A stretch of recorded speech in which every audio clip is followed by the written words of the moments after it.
ನಾಡಿನ ಕನಕನದಲ್ಲಿ ಚಿನ್ನವ ಬೆಳೆಯುವ ದೇಶ ಜಯ ಭಾರತ ನಮ್ಮಯ ದೇಶ ಜಯ ಭಾರತ ನಮ್ಮಯ ದೇಶ ಜಯ ಭಾರತ ಜಯ ಭಾರತ ಜಯ ಭಾರತ ಜಯ ಭಾರತ.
भारत माता की, बोलो कर्नाटक माता की।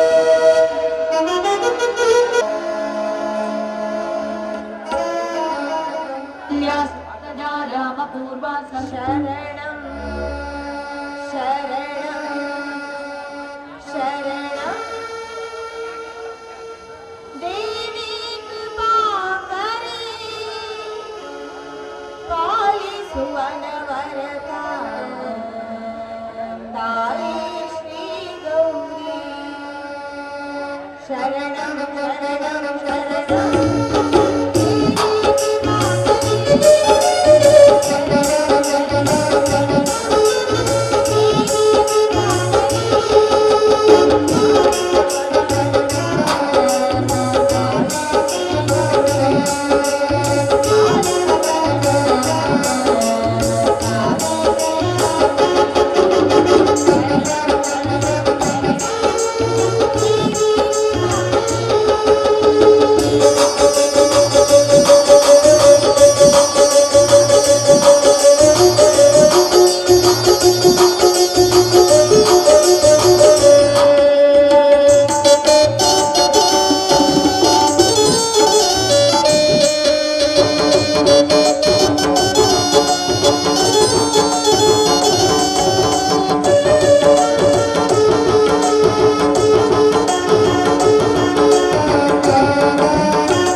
पूर्वा संध्या प्रवर्तते उत्तिष्ठ नरशार्दूला कर्तव्यं दैवमान्निकम् या सुप्रजा रामपूर्वा संध्या प्रवर्तते उत्तिष्ठ ಭೂಮಿ ತಾಯಿ ಇಂದು ನಾವೆಲ್ಲರೂ ಸಂತೋಷದಿಂದ ಹೊಸ ಹಬ್ಬವಾದ ವರ್ಷದ ಹೊಸ ಹಬ್ಬ ಯುಗಾದಿ ಹಬ್ಬವನ್ನ ಆಚರಿಸುವ ದಿನ, ನಾವೆಲ್ಲರೂ ಸೇರಿ ಸಂಭ್ರಮವನ್ನ ಪಡುವಂತಹ ದಿನ. ನಿನ್ನ ಒಡಲಲ್ಲಿ ಹುಟ್ಟಿ ನಿನ್ನ ಮಡಿಲಿನಲ್ಲಿ ಬೆವರು ಸುರಿಸಿ ದುಡಿಯುತ್ತಿರುವ ಈ ಬಡ ರೈತರನ್ನ ಕೈ ಹಿಡಿದು ಕಾಪಾಡುತ್ತಾಯಿ ಪ್ರತಿದಿನ ಬಡ ರೈತರು ಆತ್ಮಹತ್ಯೆ ಮಾಡಿಕೊಳ್ಳುತ್ತಿರುವ ಘಟನೆಗಳನ್ನ ನಾವು ನೋಡುತ್ತಲೇ ಇದ್ದೇವೆ. ಹೀಗಿರುವಾಗ ಮಣ್ಣಿನ ಮಗನಾಗಿರುವ ನನ್ನ ಗಂಡ ತನ್ನ ತಮ್ಮಂದಿರನ್ನ ಓದಿಸುವ ಸಲುವಾಗಿ ಕಷ್ಟಪಟ್ಟು ಹಗಲು ರಾತ್ರಿ ಹೊಲದಲ್ಲಿ ಕೆಲಸ ಮಾಡಿ ಅವರ ವಿದ್ಯಾಭ್ಯಾಸಕ್ಕಾಗಿ ತನ್ನ ಜೀವನವನ್ನೇ ಮುಡುಪಾಗಿಟ್ಟಿದ್ದಾನೆ. ಆದಷ್ಟು ಬೇಗ ನನ್ನ ಮೈದುನರಿಗೆ ಒಂದು ಒಳ್ಳೆಯ ಕೆಲಸ ಸಿಗುವ ಹಾಗೆ ಆಶೀರ್ವಾದ ಮಾಡಮ್ಮ, ಆಶೀರ್ವಾದ ಮಾಡ.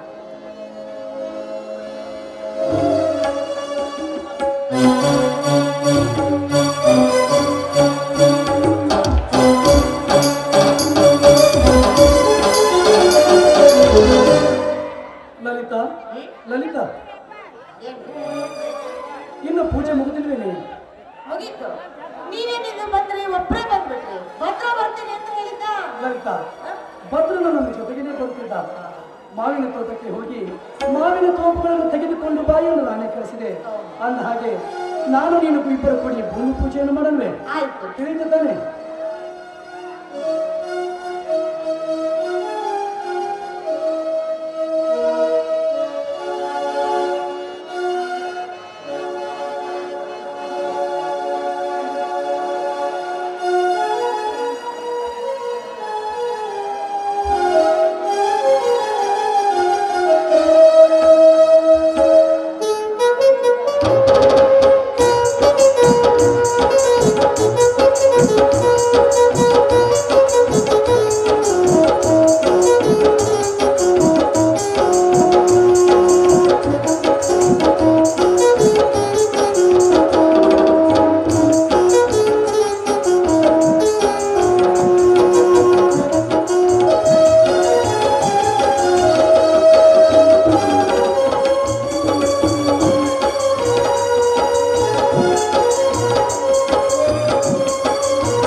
ನಿನ್ನನ್ನೇ ನಂಬಿಕೊಂಡು ಕಾತದಿಂದ ಕಾಯುವ ರೈತನಿಗೆ ಚಂದನ ಬೆಳೆಯನ್ನು ಕೊಟ್ಟು ಈ ರೈತ ಮಗನ ಆತ್ಮಹತ್ಯೆಯನ್ನು ತಡೆಗಟ್ಟುವ ಬಾರ ನಿನ್ನದು ತಾಯಿ.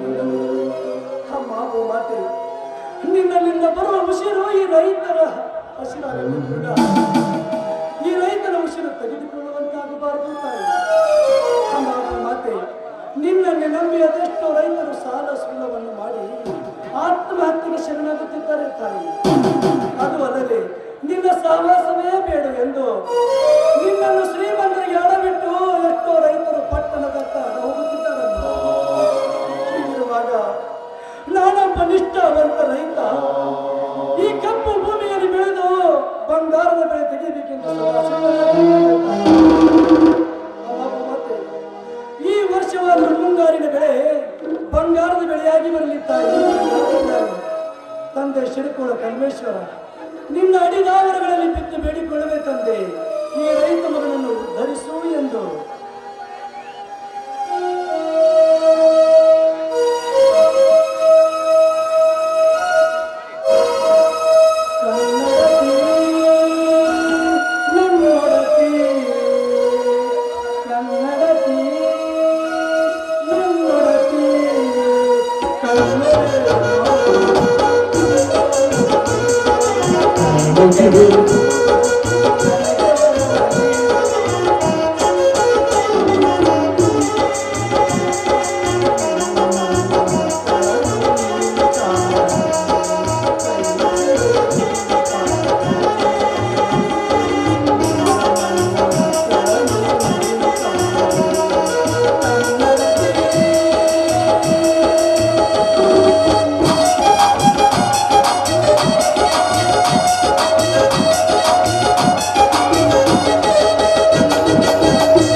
ನಾವು ಕೂಡಿ ಹಾಡಿ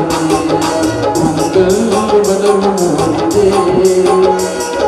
ನಿನ್ನ ಮಡಿಲಲ್ಲಿ ನಾವು ತುಂಬಿಕೊಂಡಿದೆ ಕನ್ನಡತಿ ನನ್ನಡತಿ ಕಣ್ಣು ತೆರೆದು ನೋಡು ನಮಗೆ ಬರದ ನೀಡು ಕೈ ಮುಗಿವೆ ಭೂಮಿ ತಾಯಿಯೇ ನಿನ್ನ ಮನ್ನ ಮಕ್ಕಳನ್ನು ನೀನು ಕಾಯೇ ನಿನ್ನ ಮನ್ನ ಮಕ್ಕಳನ್ನು ನೀನು ಕಾಯೇ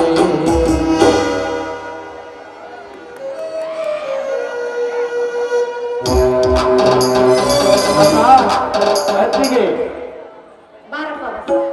ಸರಿಯಾದ ಸಮಯಕ್ಕೆ ಬಂದಿದೆಯಪ್ಪ. ಎಲ್ರೂ ಸೇರ್ಕೊಂಡು ಪೂಜೆ ಮಾಡೋಣ.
ಭದ್ರ, ನೀನು ಕಲಿತವನು.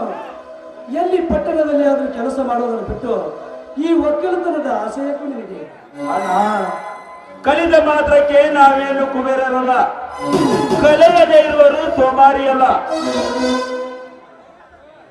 ಕೋಟಿ ವಿದ್ಯೆಗಿಂತ ಮೇಟಿ ವಿದ್ಯೆ ಮತ್ತೆ ನಾನು ನಿಮ್ಮೊಡನೆ ಮೇಟಿ ಹಿಡಿದ್ರೆ ತಪ್ಪೇನಣ್ಣ? ಹಾಗೆಲ್ಲ ಭದ್ರ, ಕಲಿತವನ ಕೈಯಲ್ಲಿ ಒಕ್ಕಲತನ ಮಾಡುವ ಸಂಕಟವೇ ತಪ್ಪ. ಅದು ಅಲ್ಲದೆ ಮೇಲಾಗಿ ಕಲಿತವನು ರೆಂಟಿ ಹಿಡಿಯುವ ಪೆನ್ನು ಹಿಡಿಯುವ ಕೈಯಲ್ಲಿ ರೆಂಟಿ ಹಿಡಿಯುವ ಆಸೆಯಾದ್ರೂ ಏಕೋ. ಅಣ್ಣ, ಈ ನಮ್ಮ ನಾಡಿನಲ್ಲಿ ಎಷ್ಟೋ ಜನ ಕಲಿತ ರೈತನ ಮಕ್ಕಳು ಇದೇ ಭೂಮಿಯನ್ನು ನಂಬಿ ದುಡಿತಿದ್ದಾರೆ. ನಾವು ಕಲಿತವರನ್ನು ಮೈಂಡ್ ಸೆಟ್ ಹಾಕಿಕೊಂಡು ಅಪ್ಪ ದುಡ್ಡಿಟ್ಟ ಹಣವನ್ನು ಖರ್ಚು ಮಾಡುವ ಹುಡುಗ ನಾನಲ್ಲ. ದೇಶಕ್ಕೆ ಅನ್ನ ಹಾಕುವ ಅನ್ನದಾತನ ಹೊಟ್ಟೆಯಲ್ಲಿ ಹುಟ್ಟಿದ ರೈತನ ಮಗ. ಈ ಭೂತಾಯಿಯನ್ನು ನಂಬಿ ದುಡಿದರೆ ನಂಬಿದವರನ್ನು ಯಾವತ್ತೂ ಕೈ ಬಿಡ್ತಲ್ಲ ಎಂದು ಮಾತು ಬರ್ತೀಯ ನನ್ನ? ಹಾಗಲ್ಲಪ್ಪ ಭದ್ರ, ಬಾಯಿಲಿ ನಿನ್ನ ಹಾಗೆ ನಾನು ಒಕ್ಕಲತನವನ್ನು ಮಾಡಿದೆ. ಆದ್ರೇನು ಪ್ರಯೋಜನ? ಶ್ರೀಮಂತರ ಹತ್ತಿರ ಸಾಕಷ್ಟು ಸಾಲ ಮಾಡಿ ಸಾಲ ತೀರಿಸಲಾಗದೆ ಶ್ರೀಮಂತರ ಮಾತುಗಳನ್ನು ಕೇಳಿ ಮನಸ್ಸು ಕಲ್ಲಾಗಿ ಕೂತಿದೆ. ಅದು ಅಲ್ಲದೆ ನನ್ನ ರೈತ ಬಾಂಧವರು ಸಾಲವನ್ನು ತೀರಿಸಲಾಗದೆ ಆತ್ಮಹತ್ಯೆ ಮಾಡಿಕೊಳ್ಳುತ್ತಿದ್ದಾರೆ. ಕೆಲ ರೈತರು ಸಾಲದ ಸುಳಿಗೆ ಸಿಕ್ಕು ಸಣ್ಣಾಗಿದ್ದಾರೆ. ನೋಡು, ಅವರಂತೆ ನನ್ನ ತಮ್ಮ ಆಗುವುದು ಬೇಡ ಎಂಬುದು ಒಂದೇ ಪ್ರಶ್ನೆ ಕೇಳೋಣ. ಅಣ್ಣ, ರೈತ ತಾಯಿ ತಿರುದು ಭೂತಾಯಿ ಕೊಟ್ಟ ಬೆಳೆಯಿಂದಲ್ಲ, ಅವನು ಬೆಳೆದ ಬೆಳೆಗೆ ಮಾರ್ಕೆಟಿನಲ್ಲಿ ಸರಿಯಾದ ಬೆಲೆ ಸಿಗುವುದರಿಂದ ನಾವು ರೈತರು ಕಷ್ಟಪಟ್ಟು ಸಾಲ ಮಾಡಿ ಬೀಜ ಗೊಬ್ಬರಗಳನ್ನು ತಂದರೆ ಅದರಲ್ಲಿಯೂ ಕೂಡ ಕಳಪೆ ಮಟ್ಟದ ಮಿಶ್ರಣ ಮಾಡಿ ರೈತನೇ ರಾಷ್ಟ್ರದ ಬೆನ್ನೆಲುಬೆಂದು ಭಾಷಣ ಬಿಗಿದು ಅದೇ ರೈತನ ಬೆನ್ನು ಮೂಲೆ ಮುರಿಯುವ ಈಗಿನ ಸರ್ಕಾರವೇ ರೈತರ ಆತ್ಮಹತ್ಯೆಗೆ ಮೂಲ ಕಾರಣ. ನಿಜವಾದ ಮಾತು ಹೇಳಿದೆ ಭದ್ರ, ನಿಜವಾದ ಮಾತು ಹೇಳಿದೆ. ಇವತ್ತಿನ ಈ ಹಾಳು ಸರ್ಕಾರ ರೈತರು ಬೆಳೆಯುವ ಬೀಜ ಗೊಬ್ಬರದ ಬೆಲೆಯನ್ನು ಗಗನದೆತ್ತರ ಏರಿಸುತ್ತಿದೆ. ರೈತ ಬೆವರು ಸರಿಸಿದ ಹಣದ ಬೆಳೆದ ಬೆಳೆ ನೆಲಕ್ಕೆ ಕುಸಿಯುತ್ತಿದೆ. ಹೀಗಾದರೆ ಮುಂದಿನ ದಿನದಲ್ಲಿ ನಮ್ಮಂತ ರೈತರು ಬದುಕುವುದಾದರೂ ಹೇಗೆ ಎಂಬುವ ಚಿಂತೆ ಈಗಿನ ಅಣ್ಣನನ್ನು ಸದಾ ಕಾಡುತ್ತಿದೆ ಭದ್ರ. ಹೌದಪ್ಪ ಮೈದಿನ, ಈಗಿನ ಕಾಲದ ಬಡ ರೈತರ ಮಕ್ಕಳು ಸಾಕಷ್ಟು ಓದಿಕೊಂಡು ದೊಡ್ಡ ವಿದ್ಯಾವಂತರಾಗಿದ್ದರೂ ಕೂಡ ನೌಕರಿ ಸಿಗಲಾರದೆ ಸೋಮಾರಿಗಳಾಗಿ ಅಲೆದಾಡ್ತಾ ಇದ್ದಾರೆ. ಅಂಥವರನ್ನೆಲ್ಲ ಗುರುತಿಸಿ ಈ ಸರ್ಕಾರ ಅವರಿಗೊಂದು ಒಳ್ಳೆಯ ಕೆಲಸವನ್ನು ಕೊಟ್ಟಿದ್ದೆ. ಆದರೆ ದೇಶದಲ್ಲಿರುವ ಬಡತನ ಹೋಗಲಾಡಿಸಬಹುದು ಅಲ್ಲೇನಪ್ಪ? ಈಗಿನ ಸರ್ಕಾರ ನಾವು ಕೊಡುವ ಲಂಚಕ್ಕೆ ಬೆಲೆ ಕೊಡ್ತದೆ ವಿನಃ ನಾವು ಕಲಿತ ವಿದ್ಯೆಗಲ್ಲ. ದುಡ್ಡೇ ದೊಡ್ಡಪ್ಪ ವಿದ್ಯೆ ದೊಡ್ಡಪ್ಪ ಎನ್ನುವ ಗಾದೆಯ ಮಾತಿನ ಪದವಾಗಿ ವಿದ್ಯೆ ಕಲಿತವನಿಗೆ ಬುದ್ಧಿ ಇಲ್ಲ, ರಾಜಕೀಯ ಮಾಡುವವನಿಗೆ ಬಡತನವಿಲ್ಲ ಎನ್ನುವಂತಾಗಿದೆ ಈಗಿನ ವಿದ್ಯಾವಂತರ ಪರಿಸ್ಥಿತಿ.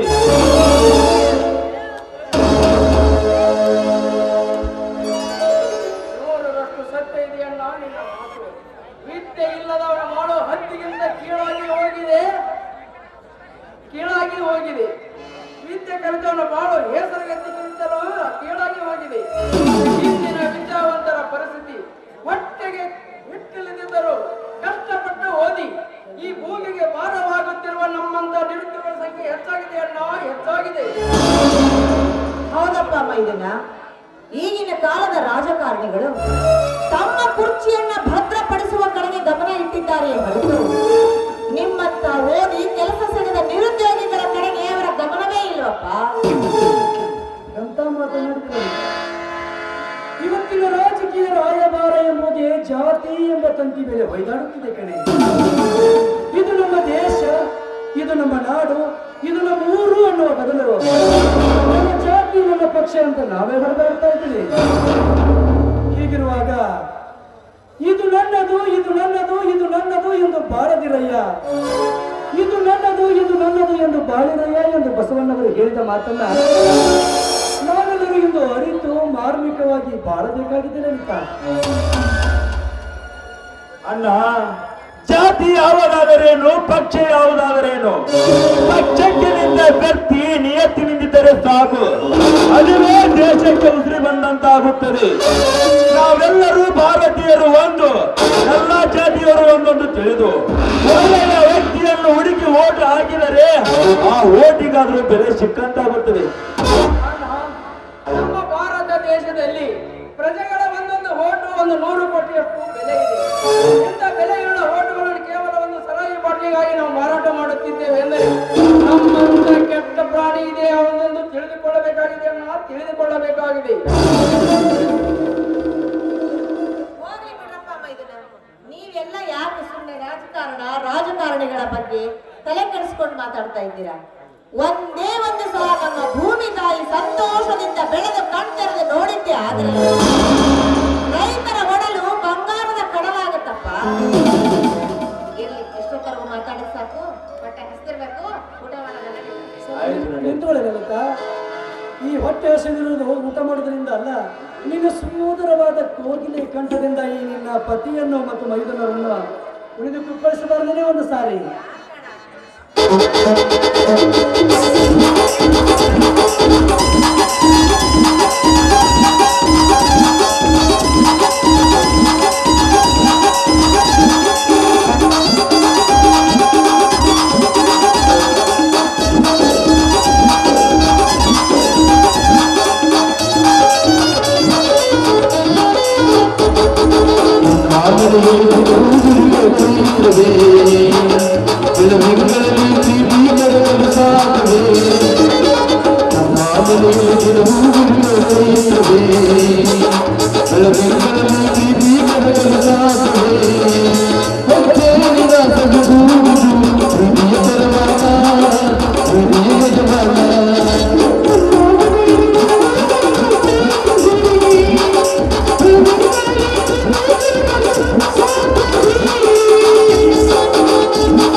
ಈ ಕೇಳು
ಶುಭಾಶಯ la la la la la